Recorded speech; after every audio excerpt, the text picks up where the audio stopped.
ओंट के बच्चा के सवालात, एक सबक आमूज अंग्रेजी कहानी।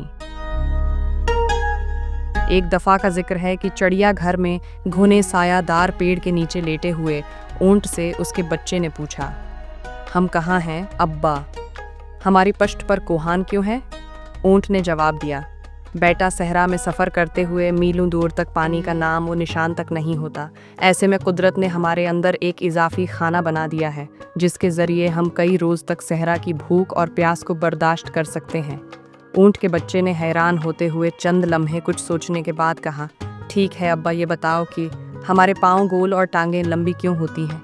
ऊंट ने बच्चे को समझाते हुए कहा, हमें लंबे अरसे तक रेगिस्तान में सफ़र करना पड़ता है, जिसके लिए हमारे पाँव की गोल साखत और लंबी टांगें हमारी मददगार होती हैं, वरना हम चलते चलते रेत में धंस जाएं तो निकलना दुश्वार हो जाएगा। ओंट का बच्चा समझने वाले अंदाज में गर्दन हिलाते हुए कहने लगा, अब्बा, हमारी आंखों के ऊपर लंबी लंबी पलकें क्यों हैं?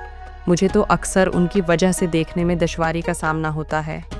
ऊंट ने जवाब दिया, बेटा, रेगिस्तान में हर वक्त रेत और मिट्टी से भरी हुई हवाएं चलती हैं। ये लंबी पलकें रेत और मिट्टी से हमारी हिफाजत करती हैं। ऊंट का बच्चा ये सब सुनकर बड़ा हैरान हुआ। मज़ीद सोचते हुए कहने लगा, अच्छा अब्बा, ये बताओ, हमारे निथने इतने बड़े क्यों हैं?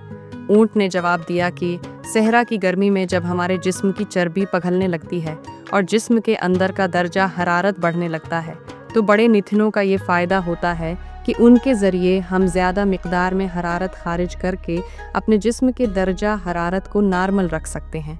ऊंट के बच्चे ने जब अपने तमाम सवालात के जवाब जान लिए तो अपने बाप से कहने लगा, जब हमारी जिस्मानी साखत और जिस्म का हर उज़ू सहरा में रहने के लिए बना हुआ है, तो मुझे ये समझ नहीं आ रही कि फिर हम यहाँ चिड़ियाघर में क्या कर रहे हैं। इस बात का जवाब ऊंट के बाप के पास नहीं था। आप चाहे जितने बड़े महान और महाकलाकार क्यों ना हों, जब तक आप अपनी काबिलियत और सलाहियत के मुताबिक दुरुस्त मकाम पर ना हों, तब तक इल्म, तजर्बा, महारत और हुनर सब बेकार है। हीरा जब तक जोहरी के हाथों में ना पहुँचे, तब तक वो कोयले के भाव भी कुत्ता है। अगर वीडियो अच्छी लगी हो तो इसे शेयर ज़रूर करें, और हाँ, हमारे चैनल किस्सा घर को सब्सक्राइब करना बिल्कुल भी ना भूलें। मिलते हैं अगली वीडियो में, तब तक के लिए खुदा हाफिज।